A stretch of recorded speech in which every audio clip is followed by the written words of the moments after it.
Awesome. Perfect. Yo, we are live with the Dre Lax podcast. I'm Dre. This podcast is hosted by the Culturally Diverse Brand Multimedia Network, where you can catch the Sucio Boys podcast, Sucio Sports with Keys and Jermaine, Four Corners of Commentary, Shogun Soccer Sit Down, Aim High, also hosted by me, a different angle, and Shogun side note shuffle. That's our new music playlist. So those are all the songs that the podcast that we have on our network. Uh, but anyone that's Sounds watching great. YouTube will notice that I have a guest with me. Ryan, tell the people Thanks, about Andre, for having me. I appreciate it. It's great being here. yeah. Tell the people a bit about yourself. Sure. I grew up outside of Baltimore in a small town called Reisterstown. If you can believe it, I started playing baseball in kindergarten, and then in third grade, I played baseball and lacrosse. And whenever I find someone who started with baseball, I just say, try out lacrosse, and then lacrosse just stuck with me. I love the game. I continued with the game and played for a long time. And now in my 40s, I play in maybe one sixes tournament a year. But I went to McDonough School in Okay. Owings Mills and played lacrosse in college. And recently, I've been looking at the importance of rebounds in lacrosse, which people don't talk about too much. But I like the role of numbers and data, and particularly in lacrosse. My day job, I work in finance and manage an investment fund. Okay, that's dope. Yo, so I definitely I checked out the articles that got sent to me. The one I really liked was the rebound or regret article. Cool. Because I Thanks. I I thought about it, and because I've been coaching for 13 years, and so Nice. I was like dang, I was like, we don't get a lot of rebound goals, like when they hit off the post, or like if the goalie blocks it and it gets back to you. We don't get too many of those, but when we do, as a coach, it's always fun to see. Heck yeah. Yeah, it looks like statistically, over a third of college games are decided by one goal, and usually each team gets one garbage goal. So if a team is really good at defensive rebounding, then your chance of winning goes way up. It's actually a big deal. Funny enough, I've never even heard of anyone with a lacrosse rebounding drill. I don't think anyone's ever practiced it, but it's pretty important that clean saves are very, very difficult in lacrosse. That maybe you only get clean saves about half the time, and the rest lead to some sort of rebound, and it If changes the nature of the game. And it's kind of this hidden hidden detail of the game that really matters and often determines the outcome of winning and losing. Yeah, I've seen many.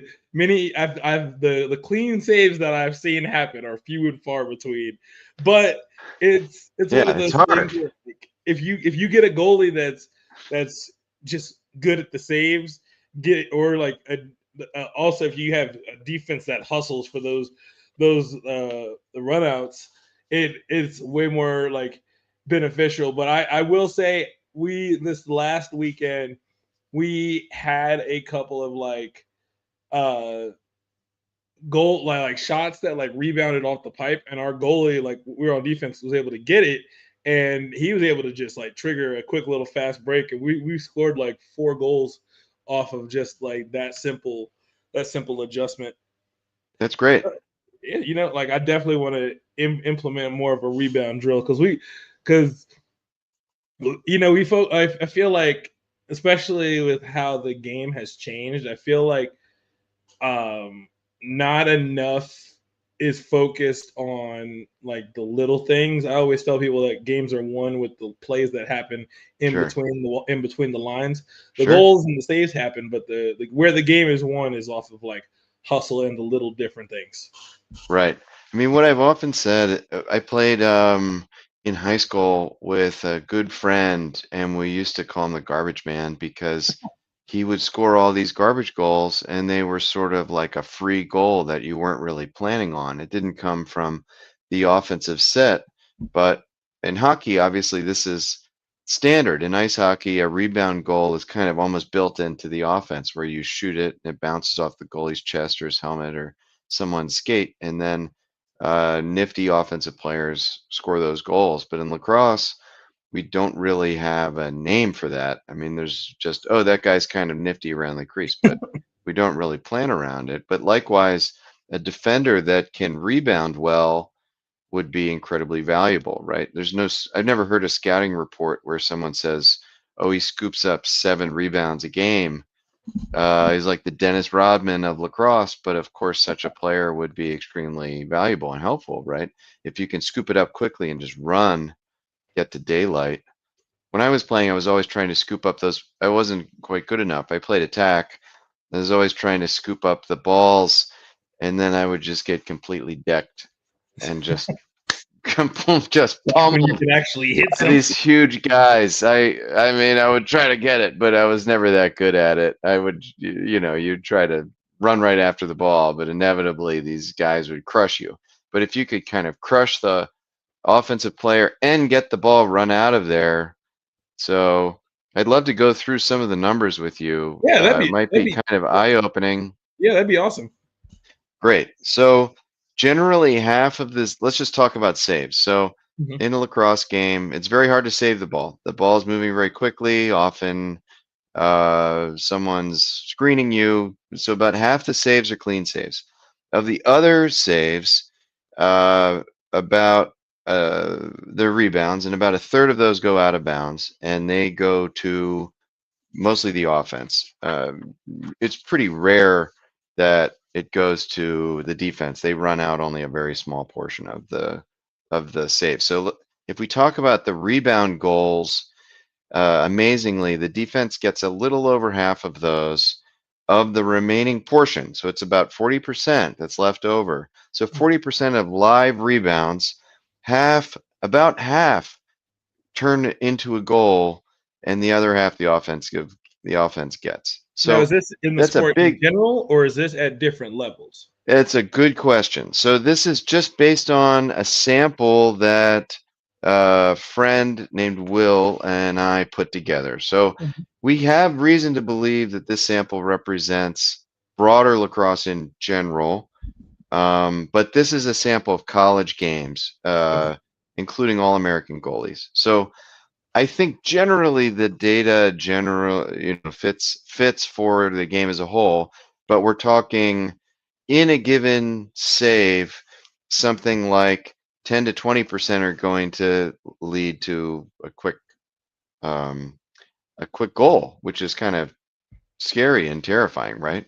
Particularly if you don't really practice rebounds. Especially it's like for me as a coach, I'm really big on like ground balls. Like, my coach has always told me ground balls win games. I've always told the players ground balls win games. So I'm like, yo, look, if you're getting the ground ball, like you're controlling the possession more often than not, you're winning. Like it helps when you have a face-off guy that's winning at the stripe, but you don't need a good face-off guy to win games.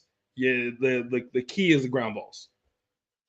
In my experience, that's just These are good points. Very controversial. I think Coach Tierney went into the PLL thinking that faceoffs didn't matter, and his first year got smoked because they do matter. But they do say statistically that if you just put yourself in the mix, if you win 40%, then you'll be okay. But I think these days the faceoff guys are so good that you can't just be like a random guy and hope to get 40%. You kind of have to have face-off skills. But I think if you lose 100%, you're sort of in big trouble. At the high school level, it's a bit. I mean, it's obviously beneficial to have great face-off guys, but at the high school level, it's a bit easier, so to speak, to kind of like mitigate someone with a real good face-off, like with an opposing team with a good face-off guy, especially because with high school, there's no shot clock. In college and PLL, there's a shot clock. And so, when they do win the face-off, they have like a 32-second shot clock. And then in college, you have like 60 seconds to get it over to the other side of the field and stuff. in high school, you just got like once you win the face off, you have 10 seconds to get it in the box, and so all you've really got to do is just have your LSM kind of delay that guy on the wing, or if you can at least get your face off guy, maybe not to worry so much about getting the clamp, but to at least tie up that dude so the wing play can get involved. I'm not sure what the numbers are for winning face-offs versus like goalie saves in terms of that. Like if you're more likely to win the game if you have a better face-off guy versus like if you don't. I'm not sure what the numbers on that are. Michael Mobison, he played at Georgetown and he works Mm-hmm. in finance. He has some pretty good stats on it. I don't remember the exact numbers, but he has good stats on it. I think to the extent we're coaching, I'd love to go through a couple more figures. Yeah. We played with some of the data. If you can believe it, it's actually pretty nifty. I fed a bunch of the figures into ChatGPT to try to see the relationship between having a clean save and how many garbage goals, Mm-hmm. or how good your defensive rebounding is. So again, I've never heard a coach say you need to have clean saves above 50%, or you need to have clean saves above 60%, or like, we love this goalie because he has 70% clean save percentage. I don't even know if such a term exists in lacrosse, but if you can get 65% of your saves as clean saves, you're probably letting up less than one garbage goal game, maybe a half a garbage goal game. But if the goalie, which is even more common, is getting only 45% of the saves as clean saves, you're talking about letting up two garbage goals a game, which is tremendous, right? If it's a close game, that's probably the difference of winning and losing. And my dad played lacrosse. He played goalie growing up, which is like we all know is kind of a kamikaze Yeah. position. Like you I really played have to goalie. be yeah, you have to be. You You barely got wear to be a for those of little. the listeners who don't know the game. It's kind of like being a catcher in baseball with no pads. Like it's not even with the glove really. It's like a catcher in baseball with I don't even know, a winter glove or something like this. But so those guys are brave souls. It's very hard to get a clean save. But if you're a coach warming up a goalie, you want to have an eyeball, generally speaking, on what portion of the saves are clean. The other one is if we're practicing defensive rebounding. First of all, I think teams should practice this, but the other thing is that the coach should have an eyeball on what portion of the rebounds does the defense get. And it really does matter if they're getting more than 50 or 60%, they're probably giving up less than one garbage goal a game. If the defense is giving up if the defense is only getting 20% of the rebounds that are ground balls, they're probably giving up 2 to 3 garbage goals a game in all. So you could just have a little coach on the side, maybe with a whiteboard or something, which I recommend a little whiteboard, and you kind of tick it off. You do 10. Ryan, if You you're say, watching guys, this, bring your yeah, whiteboard to the next game. you don't have to be a crazy person, but I don't know. You just do it on the side and say, these are a couple skills that we need to work on that should probably that would move the needle. And you're talking, if you're giving up 2 fewer garbage goals a game, that's probably 4 games extra that you're winning. I'd say so because the two teams playing in the PLL championship, Outlaws and the Atlas, they literally have had games that where they've gotten like garbage type goals and like down the stretch and stuff. But going back to the save percentage with the goalies, it's really interesting how much I'd say like save percentage for goalies overall has like improved because like Liam Entenmann is probably like one of him and Logan Yeah, McNaney, their save those percentage guys are great. per game is crazy. Like and like you said, it's very rare for a goalie to have save percentages above 50%. But like the last couple of games for Entenmann, McNaney, and even Chase Erlin, they were all sitting like in the high 50s to like 60 range for like save percentage. That's And great. it's crazy is like despite despite Chase Erlin having like I think he was at 48, he was at 48% for saves, and Logan McNaney was at like I think 50 52 55, and the Outlaws ended up winning that game. And then like Entenmann, he didn't have like the greatest like save percentage against the Water Dogs, but they ended up still winning. So it's definitely very interesting, like the clean save aspect versus like the different like hustle plays. So I totally agree. And it's a difficult thing to coach, right? Because the number one thing is don't let up the goal. So you have to get your body in front of it. But if you can get your body in front of the ball and catch it, it's kind of a double whammy. That is a big, that's a huge, huge deal. It really changes the and game, changes how much your chance of winning. it's so funny too, because I will say the athleticism of of lacrosse players has definitely evolved, which is the natural progression of sports. But like when I was playing, the only kids that were hidden behind the backs or toe drags or other stuff are the kids that were like committed to some D1 college. But like now you got kids as young as like 14, like 13, 14 that are just going for behind the back goals or trying to do toe drags, emulating things that they see the pros do. And I wish like at the professional level, I wish more of the pros would expand on tools that would help the kids, because I know that like it gets repetitive for the kids. I mean, the coaches say it and pros say it. They when you ask the pros like how kids can get better, they always say hit the wall and all this other stuff. And I'm like, okay, yes, we know that is like saying turn your car It's on to true drive. though, but yeah, Like I just wish they would expand a bit more. They'd be like, okay, it's yes, a good hit the point. wall, but do this. Hit the wall, try this. Focus this. My 2 cents, I haven't written an article about it, but I was playing with some figures that like an attackman in a game probably catches the ball 70 times.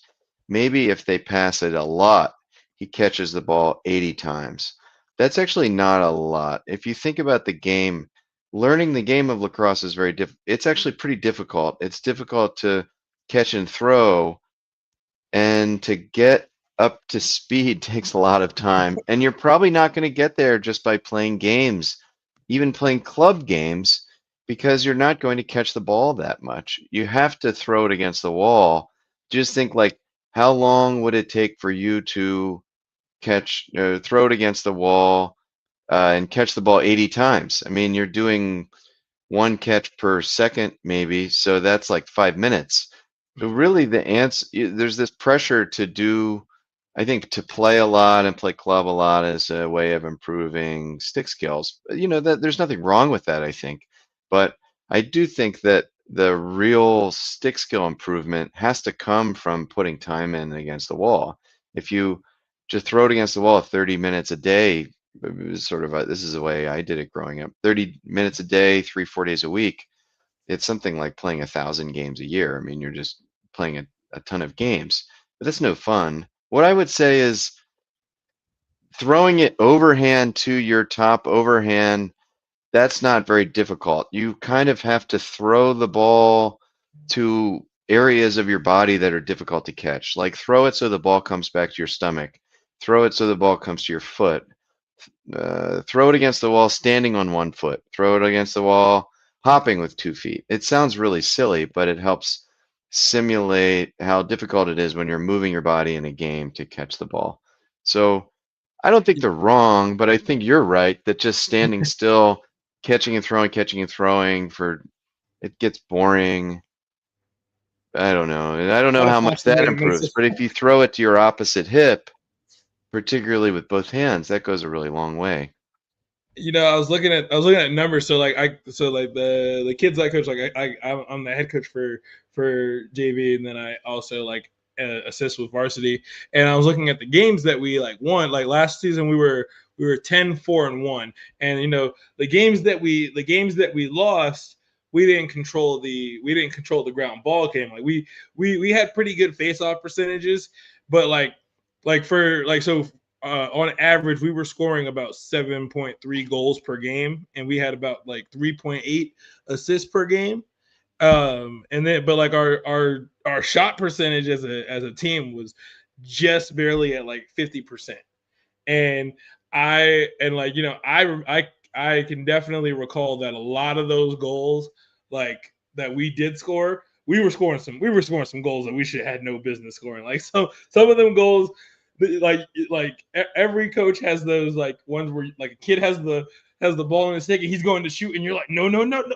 Oh, never mind. Coach don't know what he's talking about. Shot selection is really important. I mean, that's kind of the key.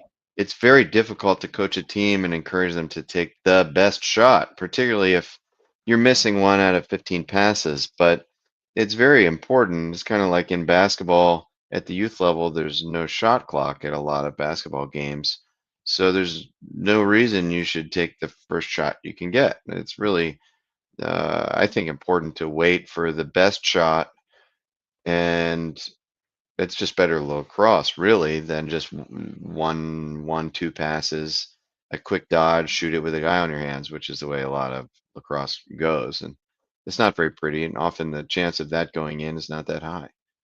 Yeah, I that that is absolutely like valid. Like I'm looking at the numbers still, and like yeah, go like they definitely greatly support what we've been talking about, because I'm looking at like the games where we lost more than so than we won. When we lost, you know, our goalies like save percentage was below 50%. Our face off percentage was below 50%. So, you know, we're not controlling the ball, we're not getting those rebounds, we're not forcing transition. So and then like versus the games that we won, you know, we are on the flip side, we're controlling possession, we're forcing transition, our goalies making clean solid saves. I really hate that Max Preps doesn't have a distinction when you put, because I put the numbers in too at the end of the games, and I really hate that they don't have a way for you to distinguish for your on the goaltending side if it's a clean save versus just a regular save. Like it only lets you do so We'll much. get there someday. I think that probably I don't know how long it'll take, but you'll have a clean save percentage stat that goalies will be evaluated on. And then also there will be rebounding stats. I think in my life, I'd say in 5 years, and if not nationally, certainly I'll do this as I coach myself. But I think like getting a rebound around the crease should be rewarded almost like an assist or almost like half of a goal.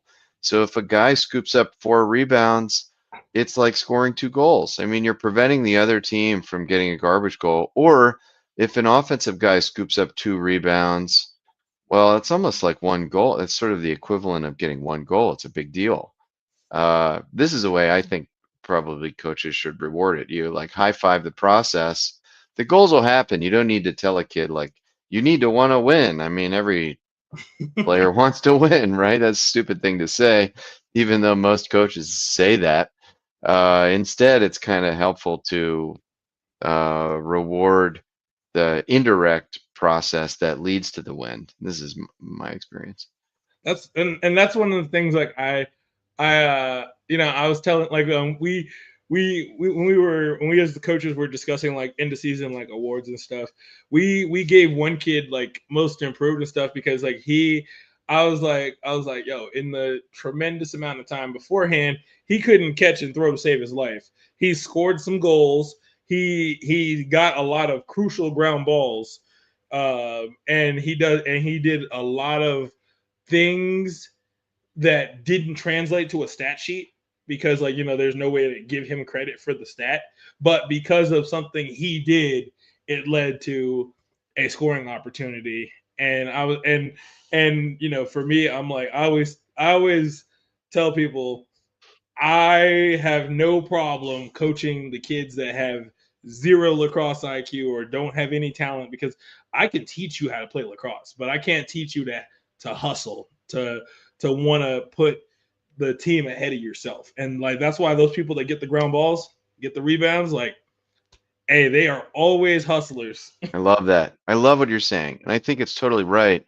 There is a false sense, I think, in America that you have to pick one sport and focus on that. You have to do it really early in your life and then get completely obsessed with that sport and all other sports die. And then if you're not really great at that sport by like second grade or third grade or some absurdly low age, you should quit. And that seems ridiculous to me. I have seen so many examples of players picking up the game late because you can play an important role. First of all, you can be really good, which is not that hard. We already talked about the stats. You can just throw it against the wall and quickly get 100 times more touches just by playing by yourself. So you can get good even if you pick up the game later on. But the other thing that's beautiful about lacrosse is there's a role for everyone. There's a role for the good athlete that can man mark another player. There's a role for the crazy guy on defense that loves to be physical. There's a role for the person on offense that can set off ball picks. I mean, that's a really important skill. I've spoken to a whole bunch of people that said, "Oh, I played lacrosse for a year or 2 years. I wasn't that good, but then I didn't have a spring sport. I specialized in this other sport, and I wish that I would have played it again in middle school or high school. And gosh, we should be playing this game. It's a beautiful game. It's been around for hundreds of years. Why wouldn't uh, you play this game as you get older, even if you're not going to be an All-American? I mean, who really cares? Why should we should just play games that we enjoy? And that's why I loved because so in high school I did football, wrestling, and lacrosse. I definitely loved Great, wrestling and lacrosse the most because like wrestling, you don't have to be the strongest person to be good. Like you just have to be willing to wrestle for 6 minutes harder than the guy you're going up against. It helps if you're strong. It's probably easier if you're strong, but like it's one of those ones where like you don't have to be the strongest person to win a match. sure, And like lacrosse was great too because like when I first got introduced, I first played as a midfielder. But and for me, I couldn't catch or pass or do anything to save my life. But I ran hundred great. percent everywhere on the field. I played solid defense. I was always hustle to get the ground ball. Like, and then I switched to goalie because I got tired of running. I was like, I'm not doing this. I'm tired of going up There's and a down good the role there too. I said I'm over going up and down the field.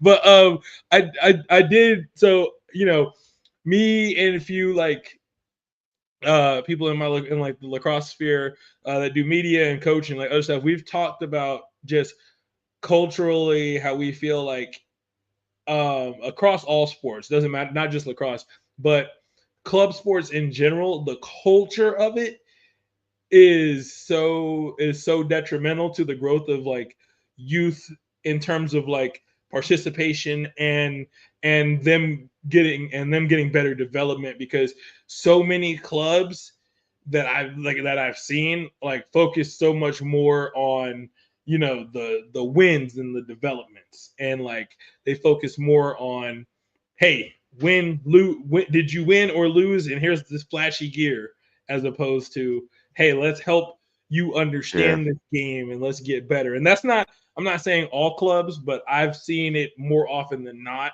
with clubs that I've seen all like outside the state and across Colorado. I don't want to speak negatively about anybody else, but I think that look, one thing that's wonderful about lacrosse is that you need a lot of players if you're going to scrimmage and practice. So Mhm. you can play the game and be fairly confident you're not going to get cut. And so a kid can play the game in JV and playing varsity lacrosse. And I will say, playing varsity lacrosse with your friends in your neighborhood, there's really nothing better than that in America. I mean, it is absolutely the best experience. I'm going to say, particularly for boys. I mean, boys particularly love sword fighting. You'll see them do it all the time. And lacrosse is like a form of sword fighting. It's like American Gladiators, but you throw this ball around, and there's really nothing like that. And that's the best. And I think that teams that enable players to play a lot in practice and get playing time is great. It's unfortunate when there are teams that are mostly game focused where kids don't get a lot of playing time because playing is fun, right? I mean, what's this all about? I don't know. I often say I started for 4 years in college. You know who cares about that as an adult? No one cares. No one cares one iota how many goals or assists I scored. You often think as a 16-year-old, I want to be in a position where I'm doing blah blah, and then as a 20-year-old, you want to be in this position or whatever. I mean, there's nothing wrong with that, but it you should strive for it if you want to strive for it. That's really wonderful.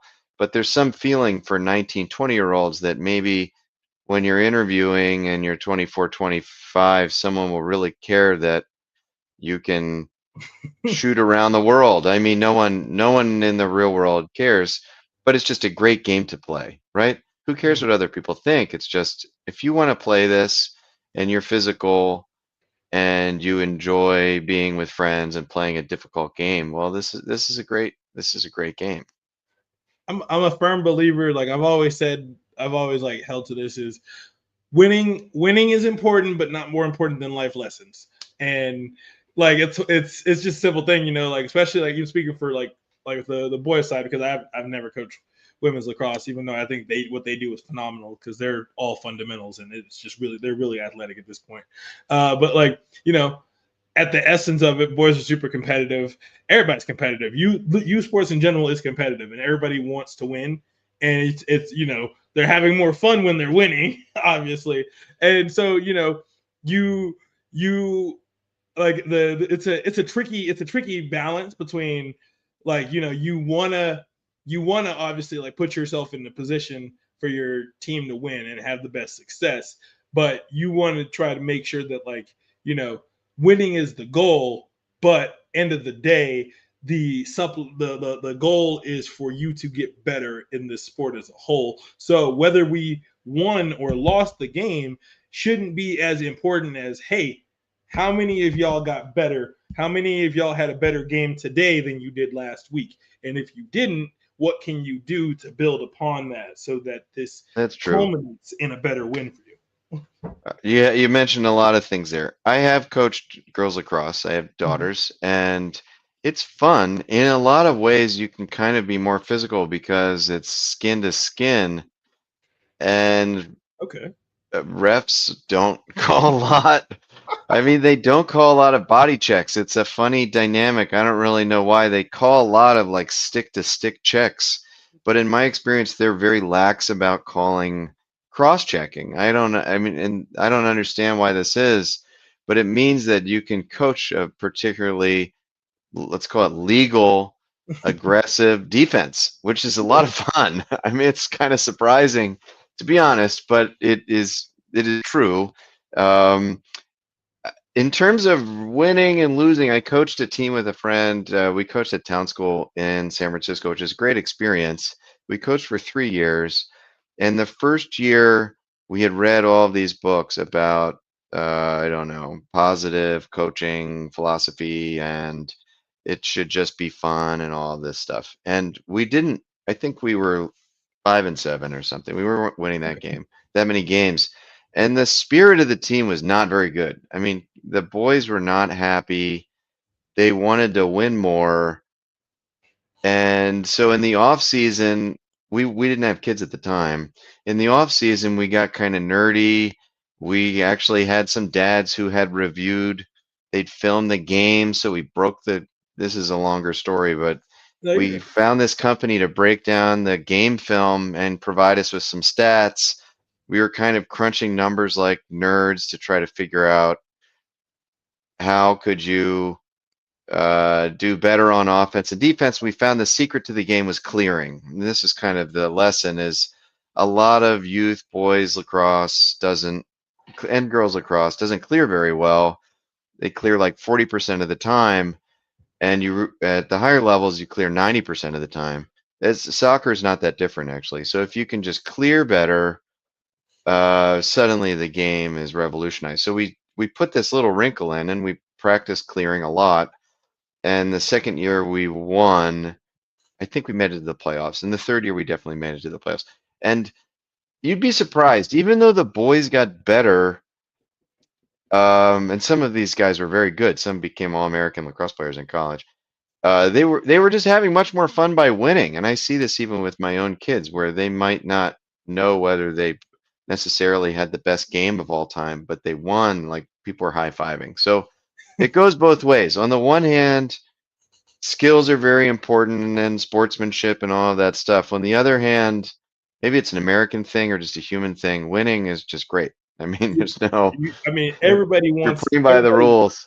everybody wants to win, and I always say that, like, like I focus so little on like the game result, but I tell all the players, I'm like if we lost a game, I'm like, you know what? I was like, I always tell them at the end of the game in our team huddle, I'm like, look, the fact that I don't see smiles and the fact that nobody is like laughing and joking around tells me that y'all want to win and y'all hate to lose, which is great. I can build off that because that means you guys are willing to put in the work to make sure that you are more successful, and that also means that this means something to you. It's like, so because I'm like, It's real. I can't do nothing if you are unaffected by winning and losing. I can't coach that. I can't coach hard. Like you either have it or you don't. Speaking of you're talking about clearing. I was gonna ask you, is there any numbers that say that, like when it comes to um rides versus clears, in terms of like, teams turning the ball over on the ride and triggering a fast break goal versus like teams that have more successful clears than they do rides? Is there like Gosh, these are great questions. So the the figures that we found is it irrespective of the level of the game, the offense typically scores about a third of the possessions. So this is at the highest levels, and this is at our youth level, and seemingly in between. So it was like 38%, I think the number was, and we okay, kind of rounded the number up to 50%, and we said if you clear the ball, well, that prevents your team from losing the ball and the other team scoring. But the point is that you are keeping a possession. So if you're clearing the ball, we would reward players for a half of a goal. So we okay, would say, look, if clearing is not easy, if you're the player that is catching it from the goalie and you run up, or you make three passes and then the guy has to dodge one or two people to clear it, we would give a high five to that guy to say uh, he scored effectively half of a goal. And for long poles, that's great because those guys rarely score. And if you're known as the guy that can clear, that's a big deal. Sort of side story is my friend Joe and I wrote this article and published this article about our experience. And we got some inbound responses from starting players at the very top program saying, thanks so much for writing this. I mean, it's very humbling. We thought like these guys are superstars. Thanks so much for writing this. I knew that it was important that I cleared the ball well. You broke it down that I was scoring half of a goal. It really helped me. Now I feel even more proud that I bring the ball over the half line well. And these guys are superstars. So I think it does matter for those folks. I think the flip side is when I was playing in high school, I was playing with two guys that I'm lifelong friends with, and we really prided ourselves on riding very, very hard. And it was kind of like, well, you're playing attack half the game, you're not doing anything, you're standing still, so you should ride really, really hard. And we created a lot of turnovers, and our senior year, I think we were the best team in the country, and this was partially because we had a team that really loved riding. I'm not that these are glory. I mean, this is ages ago, not glory days or whatever, but I do think that riding played an important role. mm-hmm. Uh, no joke. I think as a coach, you would basically say something like, if you can create a turnover by riding, that the guy that creates that turnover scores half of a goal. And um, often those do actually become real goals, but yeah, as half of a goal, um, you start to take pride that you can take the ball away from the defense. So I'd be I think so these are really important things, particularly at the youth level. You can get these role players obsessed with things that don't always get on the scoreboard, but actually matter more than they necessarily would have thought. I'd be so interested to see the because a lot of teams at least on the high school level, when it comes to rides, teams either do a man to man or a zone ride, and same thing with clears. I'd be so interested to see if there were any numbers on the success rate of a man to man ride versus a zone ride in Like shut terms of off everybody but the goalie. yeah. We didn't have any figures like that. It's a good question. I don't have any insights. Uh, I've always coached towards a zone ride It's more and just effective. be very aggressive, where people have to run back and forth, and then you force the pass completely across the field. Or I really love that in college level there are 10-man rides a lot. Uh, I think that's fantastic. It's a great element of the game. I was always saying, as a I don't know, in my mid 20s, that there should be more 10-man rides, or even crazy things like doubling the ball behind the goal when the offensive player isn't looking for it. I Yeah, think the lacrosse is 10 kind man of ride just is such a double edged sword because that's right. if you got somebody that can yeet it into that empty net, you gonna score. Granted, at least at the high school level, it's not that is your least big concern. You're not gonna see that happen. But in college, I remember so many teams were doing 10-man rides, and that year Virginia won a few games off of goals that they scored off of an empty net from a 10-man ride.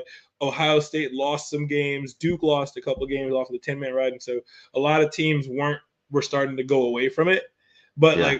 like on your end, Army ran a really strong 10-man ride that year. This was back in like 2021. Maryland had a strong 10-man ride. Like when it's efficient and it's effective, if everyone like the 10-man ride, I don't have an issue with, but the thing is you have to have defensively sound fundamentals for every person that's doing that 10-man ride, because if one person gets by them or one person is out of place or at a bad angle, It's a good call. I did have You're completely right. You're yeah. completely right. What I have one question for um when there was one part about when it came to like translating the advanced analytics into practical coaching tools for like younger Sure. players. Yeah. What is the best way for coaches to teach their players about stats that not so much like matter, but stats that greatly affect the game, and like build upon that? Gosh, that's a good question. So when I mentioned coaching those 3 years in San Francisco, Mhm. we were very neither Joe nor I love the industrialization of youth sports, right? It's like all this money. I heard this business like private equity funds are buying up youth sports, and they see it as low churn, high pricing. They're like using words like monetization and stuff like this, which just gives me a very weird, bad feeling. So we were really worried about this, but we thought, well, we're not winning. We need to kind of figure out where we could have some special insight. So in the beginning, we had a dad on the sideline, and we handed him a sheet of paper to keep track of possessions, clears, and ground balls and some other things. And so he would run over at the end of the quarter and hand us the stat sheet. And we would kind of say, hey, team, we're riding really well or whatever. So you asked for suggestions. My suggestion, and it sounds really crazy, is to keep track of something, particularly if you have a player who's hurt. It really stinks being hurt. I used to have all kinds of injuries, separated shoulders. I played with like a broken finger that was stuck like this for like half of my junior year, Jeez. sprained ankles, broken ankles. Parents don't listen to this if you're scared, but you do get injuries in this game. They're not that bad, but you do get injuries in this game. So if you're hurt, I think a great role would be that the coach asks the player to keep track of some stats, just with tally marks, like how many possessions happen in this drill, how many good shots do we get, how many goals do we get from that, there are little things like we do 4-on-3 fast break drills. Everybody does these, right? No one can say what portion of those lead to a goal, what's good, what's great. Well, why not have an assistant coach or a player who's hurt evaluate it? And if you're doing 20, you have a goal that you want to score 12 out of 20. And the defense gets praised if you only score 6 out of 20 or something like this. So my humble suggestion, I don't think it's too crazy to keep track of it with a whiteboard or just a yellow notepad or something like that with just some basic tally marks.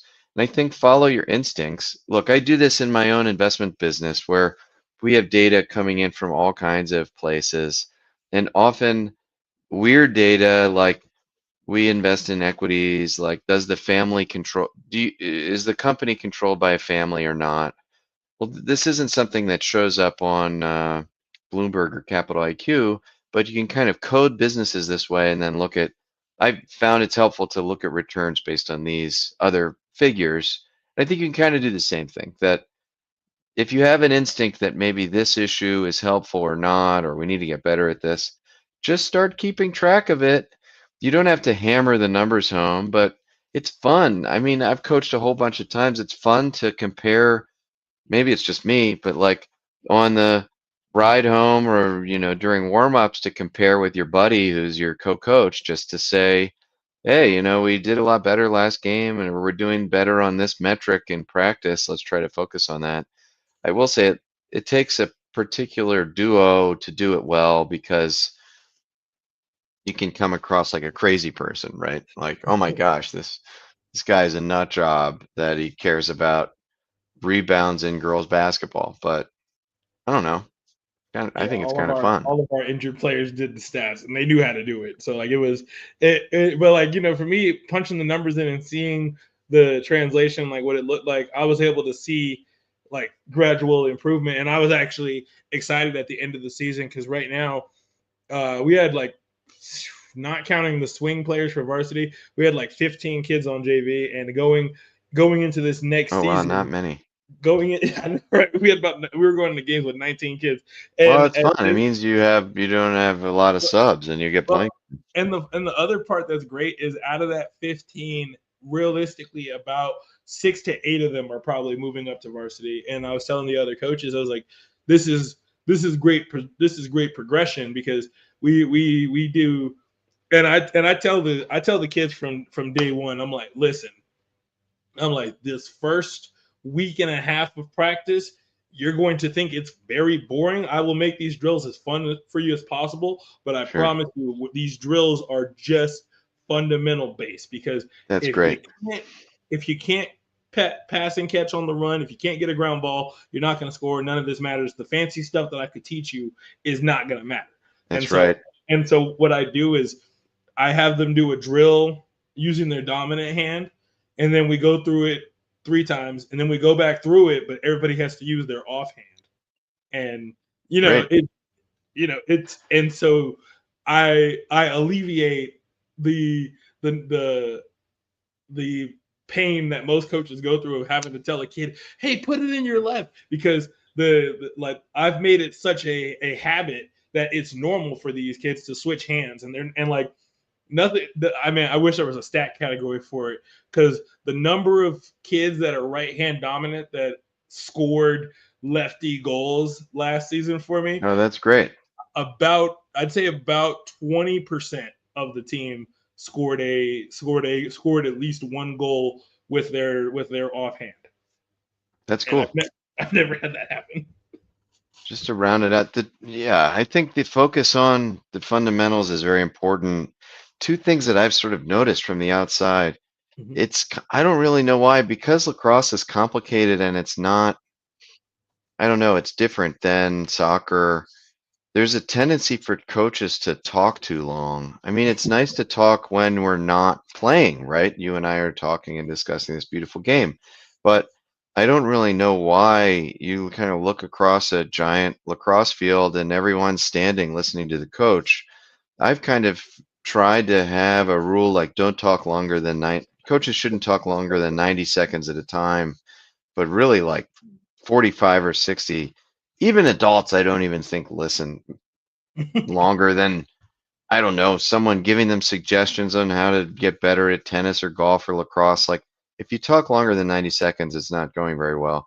But the other thing is you have to be creative so kids are not standing in lines. There's this tendency for like line drills where you're standing in a line of 9 people waiting to dodge or waiting to pass or something. That can't happen. You need to have kids that are moving around, playing 3-on-3, playing quick 3-on-2, and then subbing out, running to the end of the line, and not standing in long lines, waiting. You have to maximize the touches, which I think good soccer coaches typically do this well.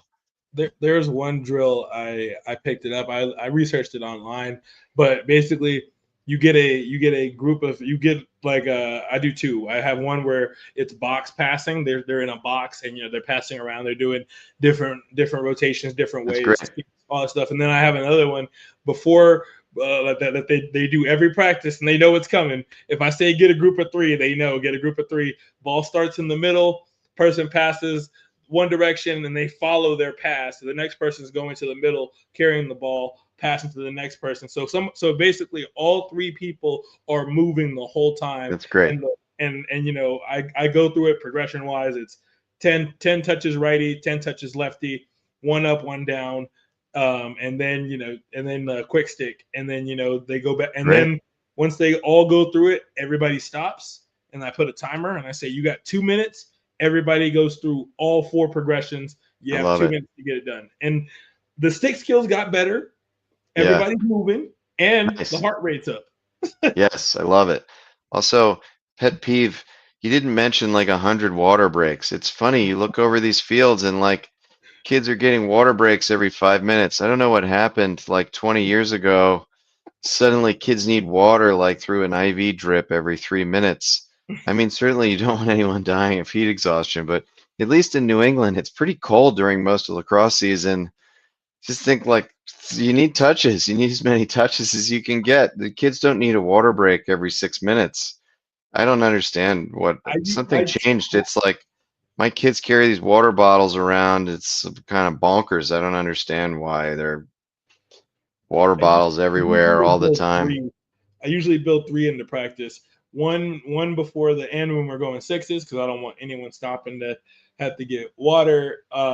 One kind of in the middle once we've because we usually do our warm-ups, all that stuff, and then I split everybody up, offense, defense, and then the coaches will dismiss them to go get water during those drills while they're working, and then we come back, we do like some quick little game situation type drills, different little things we want to implement, install. After that, we get water, and then we do 6s, and then boom. Great.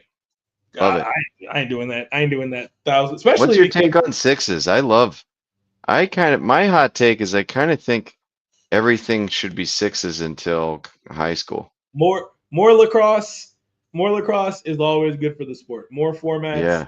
More formats means more opportunity. More opportunity means more players. More players means the game grows. I always I'm a firm believer in.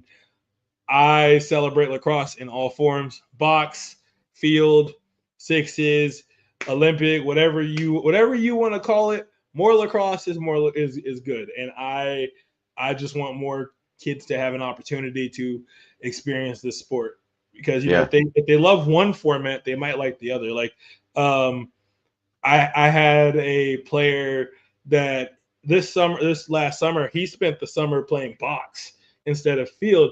And so for fall, like watching him on the field now, he's gotten so much like tremendously better just from playing box. And like, I had a kid that like Canada just beat the United States in the finals. Oh my God. Because they're box players. The crazy part about that is that game result somehow the discourse ended up on a referendum on the club lacrosse model in the U.S. and all this other stuff. And sure. I was like, no, I was like, U.S. losing has little to do with the club model. It's more of the fact that you for most of that game, U.S. just got out hustled by Oh, Canada. They were like U.S. like team USA didn't score a goal for like almost like 35 minutes, and like when they did score to make a comeback, they made a miraculous comeback. It was crazy. They made a comeback in like 5 minutes. They put up like 4 goals in like 5 minutes, and I was just like, if they had like if like and you know what's crazy is the goal that put Canada ahead by one was a garbage rebound goal. there It, you go. Wow, just to tie it all in. That's great. Ain't that I crazy? didn't know that. But you know I mean I will say when it comes to the world stage for lacrosse, it's Canada, U.S., everybody else. But the I will say Haudenosaunee and Japan, like those two are probably 3 and 4. Australia's probably 5. Like those are probably the top 5 teams in the world, I'd say. Yeah, I've been surprised though. Lacrosse is played in a lot of places. I've spoken. I travel a good amount for my work, Mm-hmm. so I just thought, wow, it'd be fun to, while I'm traveling for work abroad, to speak with people that are playing lacrosse. There's a pretty big lacrosse culture in Czech Republic, for example. They've been doing their own indoor league for a long time. Guys play it instead of, or sometimes in the off season for hockey. Mm-hmm. There's a league in Colombia, the country. Um, there's a league in Greece. They have a special tournament every year. I mean, Ghana it's has pretty lacrosse. special. Yeah, that's right. They That's had right. to withdraw due to numbers this last time from the World Games, but they actually have a team. I met a player from that played for Team Ghana, and then one of my friends, her name is Tari. She's worked with building lacrosse in Zimbabwe, and I just think that, like I said, the global expansion of lacrosse, the more teams, that's better. There's about, I think there's between 60 to 70 countries that have some format of I think lacrosse, that's right. and That's I right. I I love that. I'm just like, you know what? Wherever you are, play this game, play this sport. But I mean, for me, I want to see sports continue in general. Like I Yeah. want to see youth sports grow in general.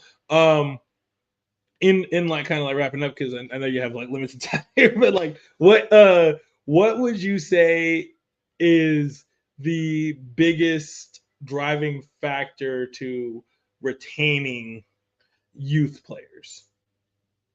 Gosh, that's a good question. Um, I don't know. I will rephrase the question just a teeny Okay. bit, and I would say, what could we do to maintain a culture of play for its own sake? And I like playing. I play adult sports. I like playing, competing, winning, and it's outside of my job. It's good for my body. I get sweaty. I bump around with guys. That's healthy. And I liked doing this when I was 8, 9, and 10. And and my kids do too. My kids love playing. And I worry the direction some sports in the United States goes, which is like a pre-professional model Mhm. where you're almost signing up to be like a pro player when you're 9 or 10 playing a sport like 6 days a week, not necessarily even liking it, and then the kid quits when the kid is in ninth or 10th grade or something, or is worn out like a worn out baseball glove or something. And some of this is driven by parents, or I don't culture or money. And so I would say, if we want to continue a culture of play and competition, we should just listen to what kids actually want to do. And I realize that my discussion about data and keeping track of clears in a notebook and all this business is actually not in that spirit necessarily. So I'm conflicted to some extent, but I think doing things with a kind of fun, positive attitude in the spirit of play and exercise, I think that's great because it's exercise and games are a lifelong journey. it's almost like religion is kind of like this too. It's not just limited to children who are 11 years old. It's a lifelong journey, and not something you just drop when I don't know, you have 2 knee injuries in 10th grade and you quit. So I think to the extent we as coaches or parents or even adults playing games, we continue to appreciate play and competition for its own sake and not because it has to go somewhere. I think that's probably good for all players of all ages. I like that. So as we get ready to wrap up here, is there anything you would like to leave the audience with? I not necessarily. I like to write articles. I have a Substack called detachednotes.substack.com. You could find me on LinkedIn if you want to reach out. My company's name, which has nothing to do with lacrosse, is called Barca Capital, but this is not about marketing or I don't know. It's not an offer to buy or sell securities, of course. If you want to reach out, I'd love to exchange notes about interesting data related to lacrosse or other sports or coaching or anything like that. So thanks, Andre, for having me. No It's been problem. a delightful conversation. Hey, this has been super dope. I'm Dre with the Dre Lax podcast. Again, this podcast is hosted by the Culturally Diverse Brand Multimedia Network, where you can catch the Sucio Boys podcast, Sucio Sports with Keys and Jermaine, A Different Angle with Kyle and Rod, Four Corners of Commentary, Shogun Soccer Sit Down, Shogun Sides Shuffle playlist. Yeah, and also, of course, the Great. Aim High podcast. All Good right, we are stuff. getting up out of here. Sounds good. Thanks.